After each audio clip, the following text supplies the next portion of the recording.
Hello and welcome back to A People's Historian. I'm Jason Kishinev. Each episode we'll read about 30 minutes of a history book, adult history book, not high school history book. And we're reading A People's History of the United States. We're on chapter 19, just about to start. Won't you join us? Let's dig in. Helen Keller had said in 1911, "We vote? What does that mean?" And Emma Goldman, around the same time, "Our modern fetish is universal suffrage." After 1920, women were voting as men did, and their subordinate condition had hardly changed. Right after women got the vote, the measure of their social progress can be seen in an advice column written by Dorothy Dix that appeared in newspapers all over the country. The woman should not merely be a domestic drudge, she said. A man's wife is the show window where he exhibits the measure of his achievement. The biggest deals are put across over luncheon tables.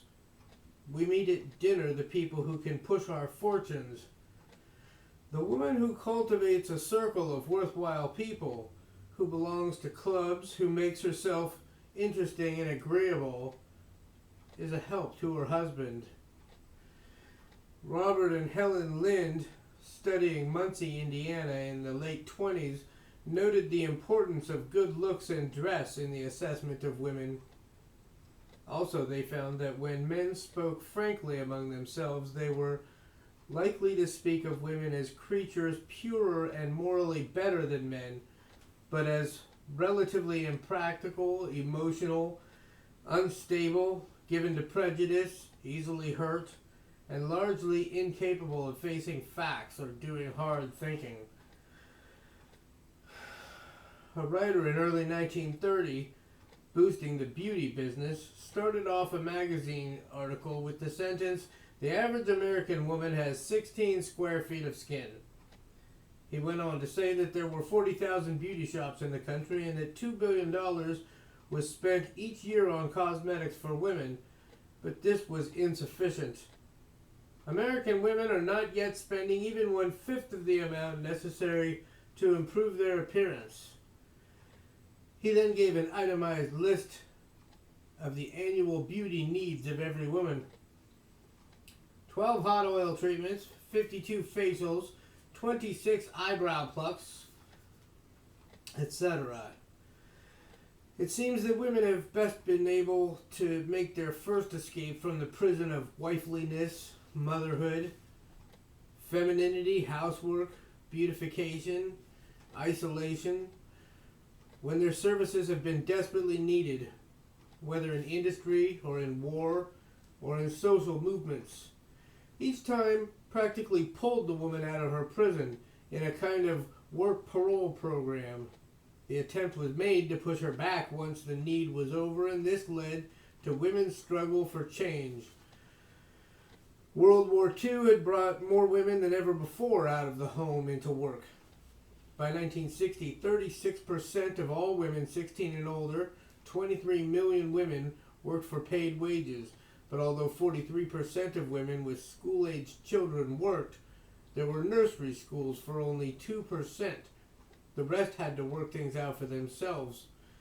Women were 50% of the voters, but even by 1967, they held 4% of the state legislative seats and 2% of the judgeships.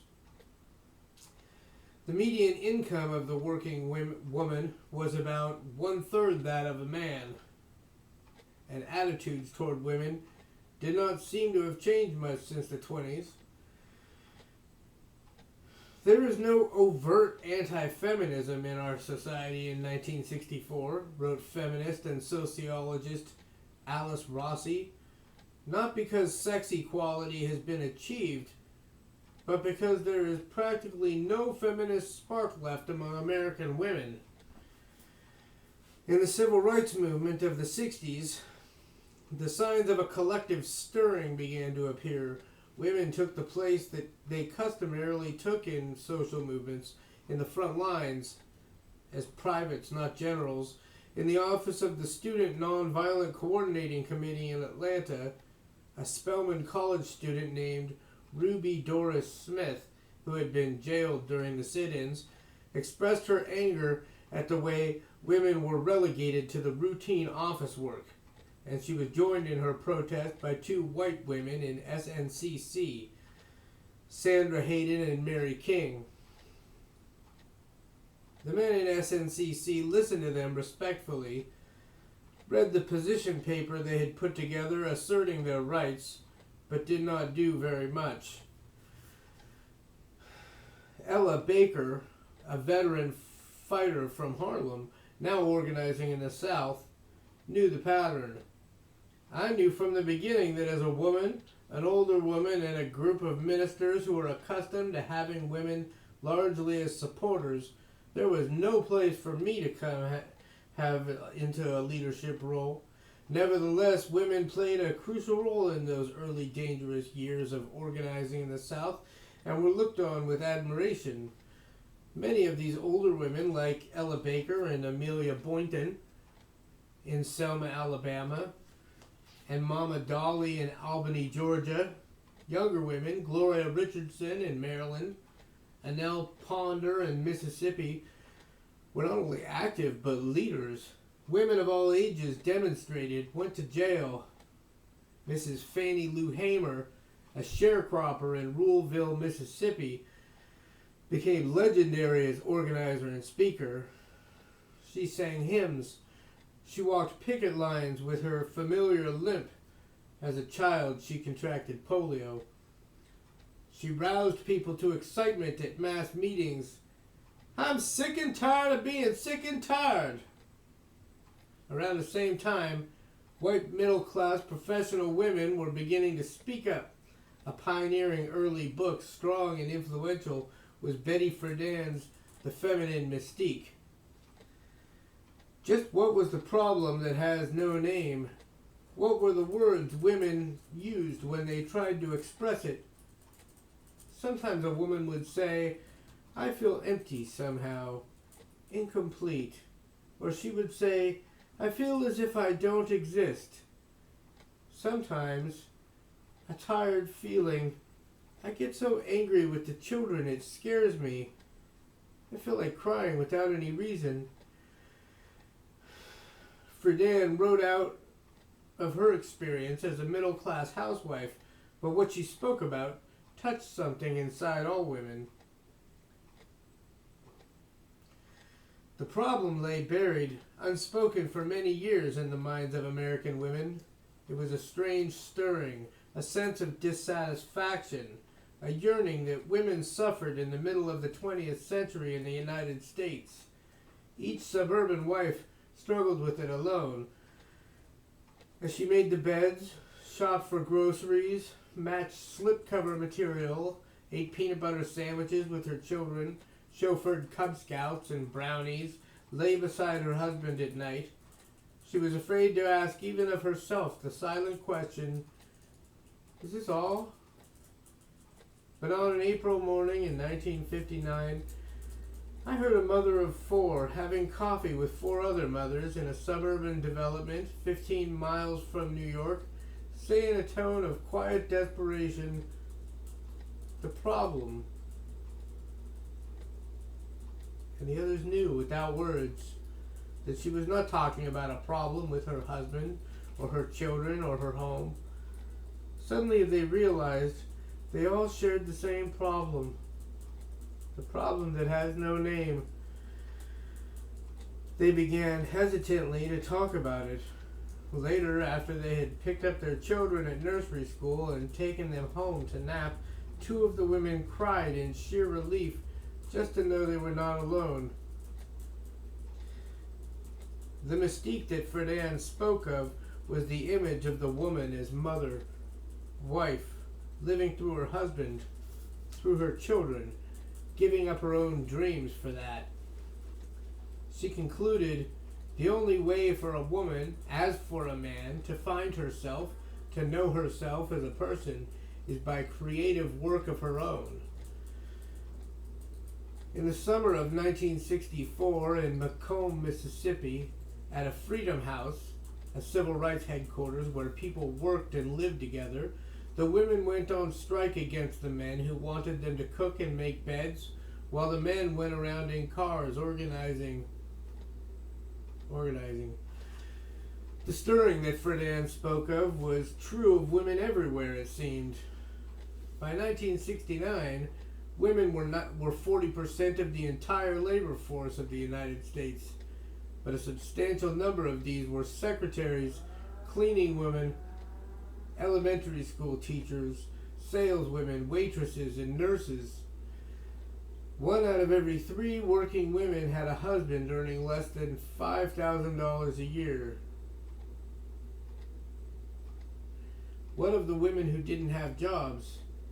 They worked very hard at home, but this wasn't looked on as work because in a capitalist society, or perhaps in any modern society where things and people are bought and sold for money, if work is not paid for, not given a money value, it is considered valueless. Women began to think more about this fact in the 1960s, and Margaret Benston wrote about it, The Political Economy of Women's Liberation. Women doing housework were people outside the modern economic system, therefore they were like serfs or peasants, she said. The women who worked in the typical woman's job, secretary, receptionist, typist, salesperson, cleaning woman, nurse, were treated to the full range of humiliations that men in subordinate positions faced at work, plus another set of humiliations stemming from being a woman. Jibes at their mental processes, sexual jokes and aggression, invisibility except as sexual objects, cold demands for more efficiency, a commercial guide to clerical times standards, printed a question and answer column. Question: I'm a businessman and my secretary seems to move entirely too slowly. How many times a minute should she be able to open and close a file drawer? Answer: exactly 25 times. Times for other open and close operations are 0.04 minutes for opening or closing a folder and 0.026 minutes for opening a standard center desk drawer. If you're worried about her chair activity, clock her against these standards. Got up from her chair, 0.033 minutes. Turn in swivel chair, 0.009 minutes. I can't believe somebody actually wrote something like that. A woman factory worker in New Bedford, Massachusetts, in the early 70s in a medium-sized corporation whose president's dividends from the corporation in 1970 amounted to $325,000, wrote in an organizing newspaper that 90% of the workers in her department were women, but all the supervisors were men.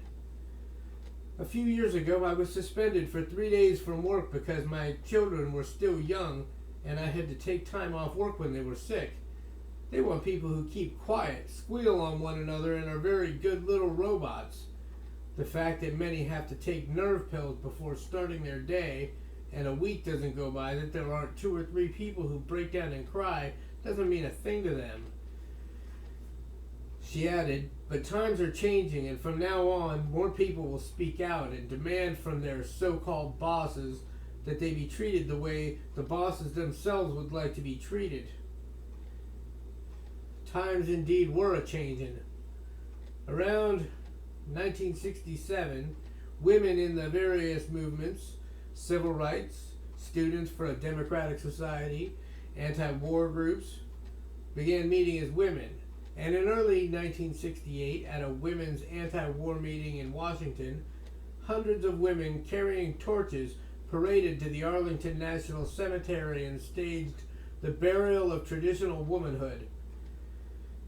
At this point, and later too, there was some disagreement among women, and even more among men, on whether women should battle on specifically women's issues or just take part in general movements against racism, war, capitalism, but the idea of a feminist focus grew.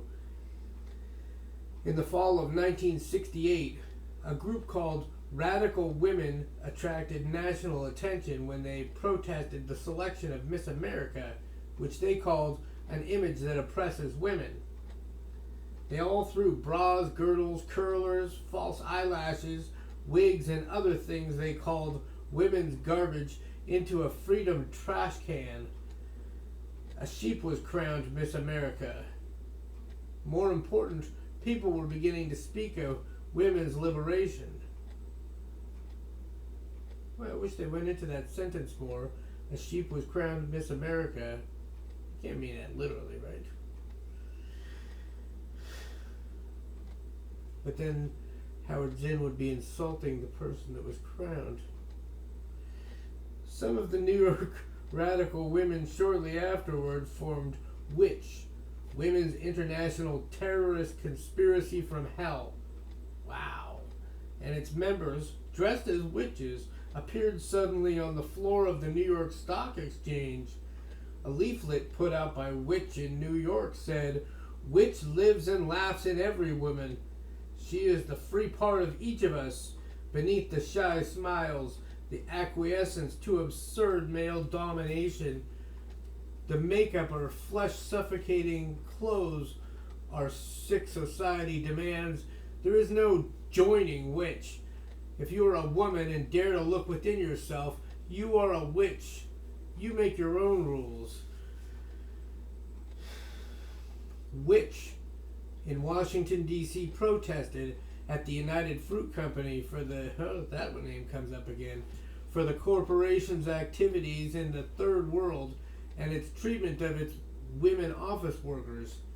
In Chicago, it protested the firing of a radical feminist teacher named Marlene Dixon. Poor women, black women, expressed the universal problem of women in their own way.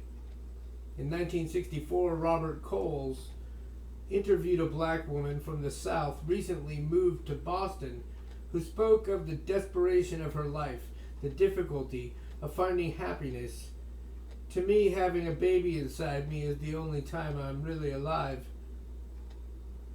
That was her talking, not me. Without talking specifically about their problems as women, many women among the poor did as they had always done, quietly organized neighborhood people to right injustices, to get needed services.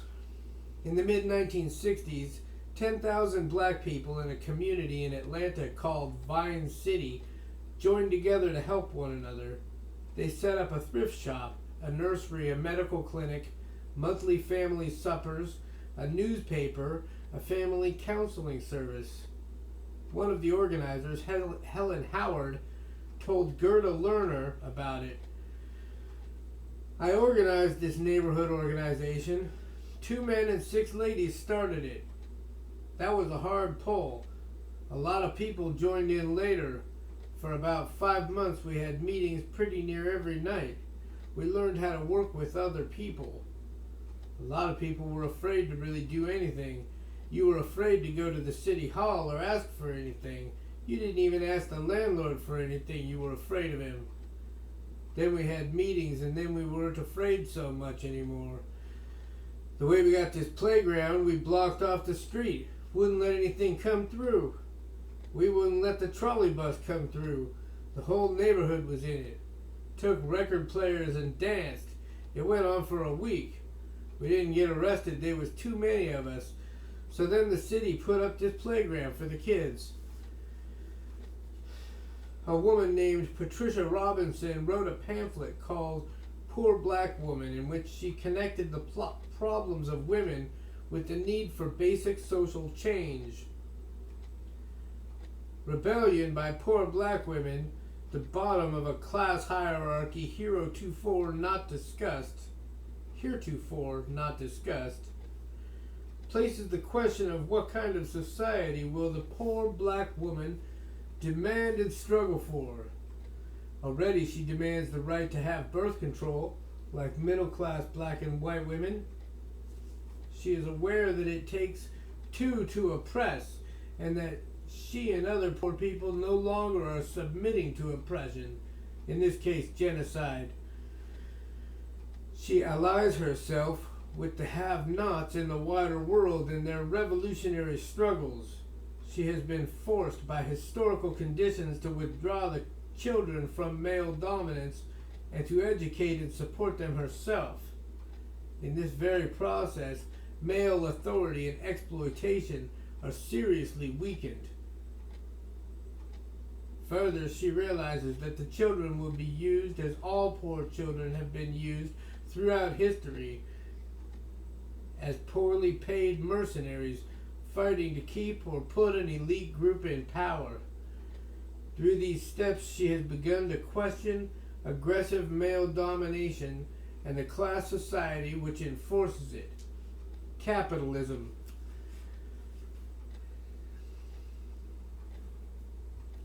In 1970, Dorothy Bolden, a laundry worker in Atlanta and mother of 6, told why in 1968 she began organizing women doing housework into the National Domestic Workers Union. She said, "I don't think women should have a voice in making decisions in their community for betterment." Excuse me, did I say I don't think? I think women should have a voice in making decisions in their community for betterment.